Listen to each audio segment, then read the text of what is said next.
ever change the world in which we live. Okay, I'll keep going here. I don't have a clicker, so I'm going to be waving to my friends in the trailer over there. You can go back one.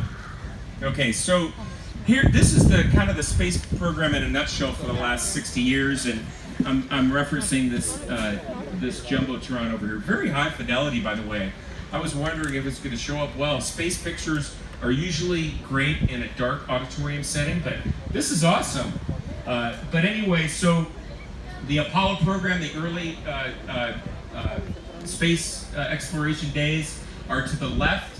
I was 7 years old when Neil Armstrong stepped on the moon. That means I'm 47 here, sitting here today.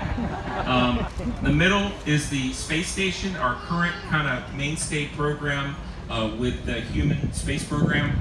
And then looking off into the future toward Mars or the moon or wherever we go in the solar system. I'd say that in general, we're just scratching the surface in space exploration. When you think about the exploration, how about of the new world, or the exploration of deep into the oceans? I mean, we are just barely there, and there's so much more to come. These young astronauts wearing these helmets here in front of me, the world is your oyster. Everybody's going to be flying in space, just like airplanes. A lot of people flying airplanes, and 100 years ago or 50 years ago wasn't that common. Next slide. My dad, I mentioned him earlier, he was in the Air Force. He passed away almost exactly 15 years ago. I'm mentioning it here. He was at Wright Pat again when I was in high school. He was a great mentor to me. But what I want to talk about is a person of service. And when I was, 15 years ago, so I guess I was 42, I didn't have any idea what service really meant, because he served people in the background and didn't take any credit. And so I've been learning from him over the years, and that's one of the reasons I've been coming to places like the Armstrong Air Space Museum, is trying to give back, like Dad gave an example years and years ago. So I'd like everybody to, next slide, watch this interesting video in honor of my dad. And you can crank the volume, gentlemen. It looks like it's, there you go. There you go. That's good. I like it.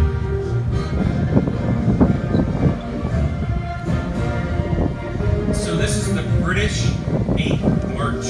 Very common for a military band.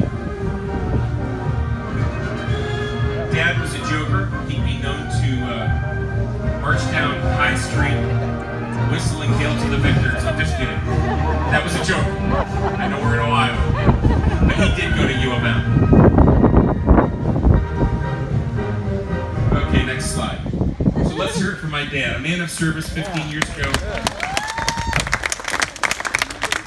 He was in the Rotary Club in Fairborn, Ohio, perfect attendance, and then ended up retiring up in Michigan, which is why we consider ourselves Ohioans and Michiganders, except during the Ohio State-Michigan game. That's when I go to California. As I said, when I was 7 years old, Mom and Dad woke us up about 10:45 or so at night, past our bedtime, exactly 50 years ago. And I watched Neil Armstrong step on the moon. I was totally inspired that moment. That was the moment that set the idea of becoming an astronaut. I didn't think it was possible. My brother, I see him standing out here next to my wife and my niece and her boyfriend. There's so many people out here that I know. I see people from the race. But in any case, Gary, you and I were watching Neil Armstrong step on the moon 50 years ago. And I think my older brother and sister probably thought I was crazy. And again, I didn't really think it was possible, but I didn't say no to it. And that's the important thing. I like to tell kids is if you want to do something, it's not like if you want to be a pro baseball player. If you say I can't, then it'll never happen. So with me, I just believed in it and kept trying. It took 4 decades, but eventually I got to fly in space. So I couldn't be more excited to be sitting here on the stage celebrating 50 years ago, that set the bit for me for flying in space. Next slide. So this is now 1980-ish. So Don is out in the crowd. He remembers that time. We had long hair back then, and kind of seen hair get long, short, a couple cycles. And I thought I was going to be Top Gun, although I was an Air Force guy, not a Navy guy. Next slide. I was an F-15 pilot. Enjoyed 24 and a half years in the U.S. Air Force. Retiring from the Air Force like my father. Next slide. And I show this slide, it's a little bit out of sequence, but I show it because the man in the middle, the center of this photo, is a guy named Charlie Bolden. He had just flown to the Hubble Space Telescope in 1992. And had it not been for me meeting him there in 1992, and this is many, many years later, when he was the NASA administrator, but he had just flown in space once. And I met him in North Carolina, and he was the person on the other side of Neil Armstrong, where Neil set the bit, and Charlie Bolden was the one that said, why not? You just got back from Desert Storm, you got a couple engineering degrees, go to test pilot school and do really well. So I did what the man said. I did okay at test pilot school, threw the hat in the ring, and next slide, showed up in the astronaut corps in 1998. So it's the touch points that we have in our lives. Our teachers, our parents, in my case, Neil Armstrong and Charlie Bolden, that changed the world for me. And we adults should realize that we can influence kids in the courses, the outcomes of their lives in the future. Next slide. So now roll forward another 10 years. It took 10 years for most of our class to fly in space. We did have an accident in between there, but in 2008 was my first shuttle flight, STS-123. I'm on the bottom left, I was the pilot. The person on the bottom right was the commander, a Navy guy, Tom Corey. And then the other 4 astronauts, 4 of the 7 of us were rookies. We were assembling the International Space Station. Next slide. We launched at night. We had an overcast deck. It turned the night to day. Next slide. And cruising up to the International Space Station. So the space shuttle's a lot like an 18-wheeler. You've got all payloads in the back. You've got the people in the front.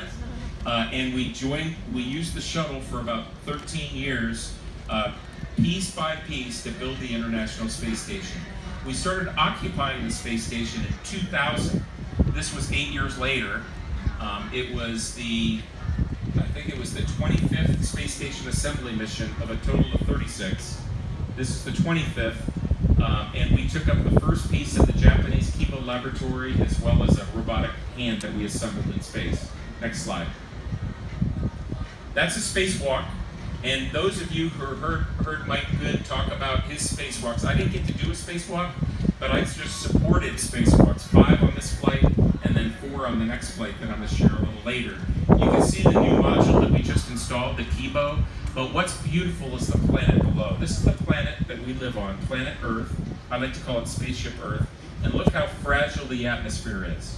Every breath that people living on the Earth have taken is from that very fragile atmosphere. It's really important for us to take care of our spaceship. Next slide. That's a spacewalk. You can see camouflage astronauts out there. Next slide. And that's the completed robotic arm. You saw it in the back of the payload bay, and we assembled it.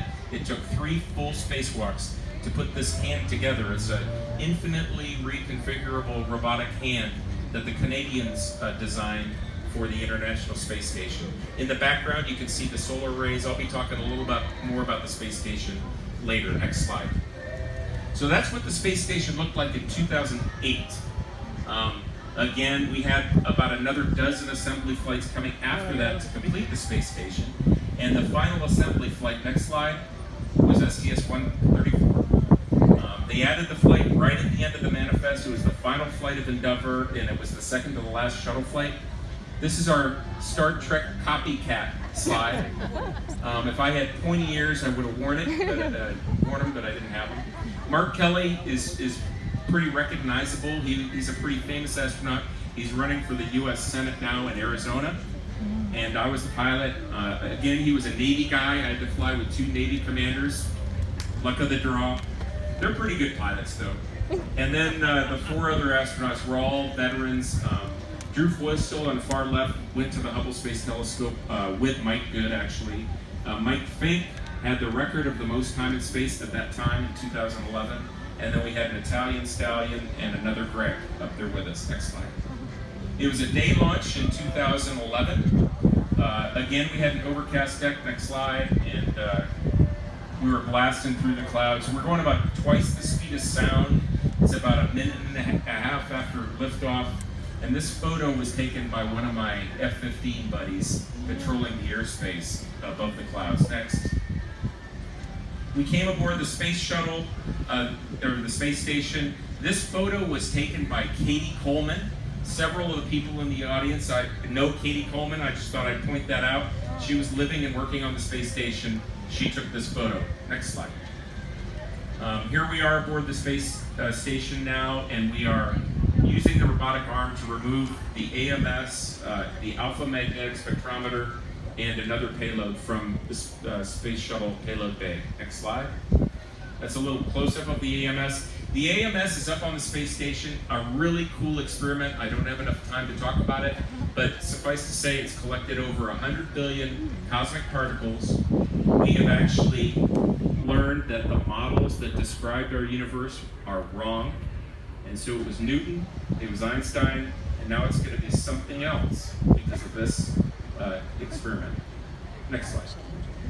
Using the robotic arm to move payloads around, that's where I came in. I wasn't a spacewalker, but I was trained to use the robotic arm to help attach pieces and parts to the space station. Next slide. Here you can see the handoff with the shuttle robotic arm and the station robotic arm. Next slide. And then the installation of the AMS on the top of the space station. Next slide. This is a spacewalk. It's really a space crawl. They use their hands, not their feet. And Mike talked about it earlier. This is the airlock. You know, it's kind of like the water lock on a submarine. They go into the airlock, they close it off, and out they float into the vacuum of space. Next.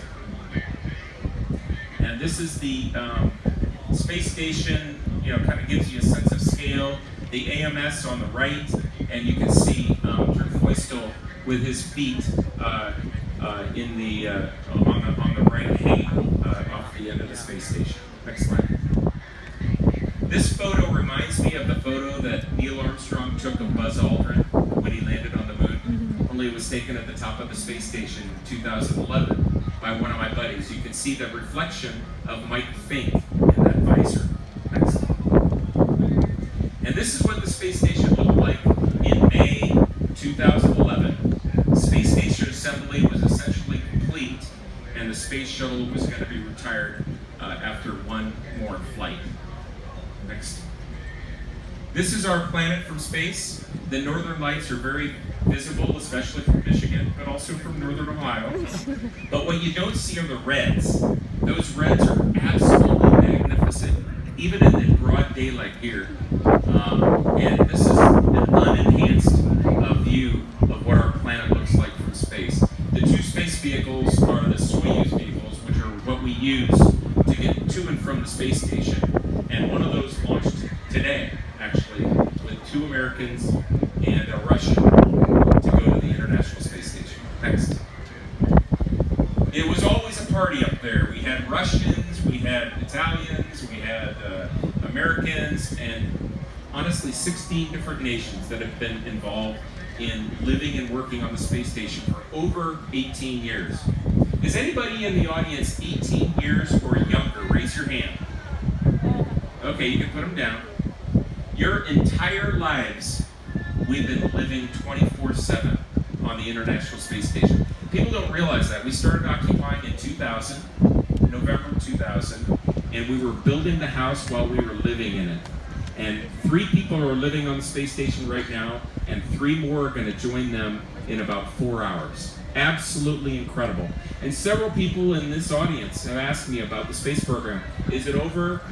I'm sorry, the space shuttle went. That was really just the start of this new era where we're building new vehicles to go further into the solar system. Next.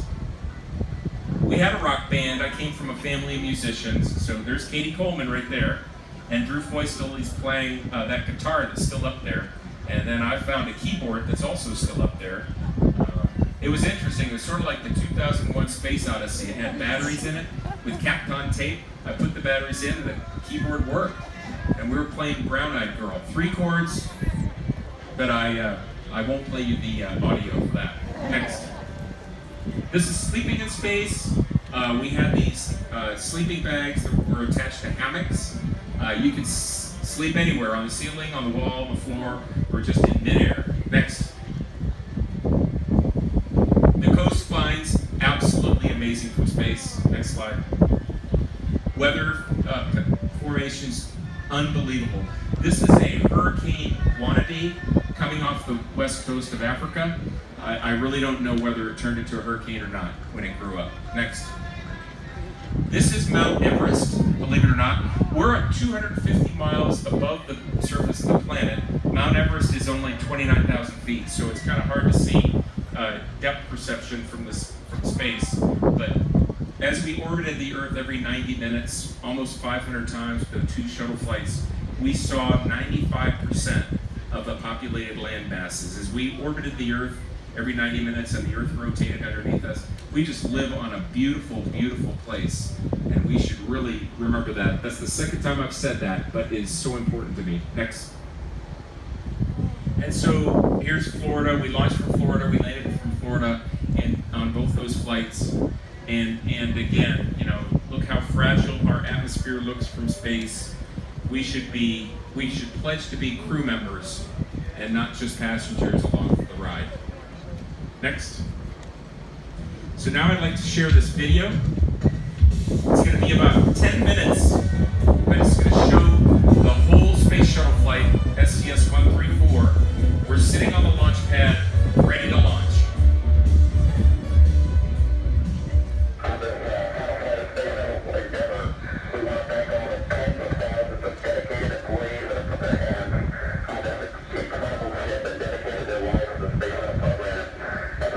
We endeavor to build a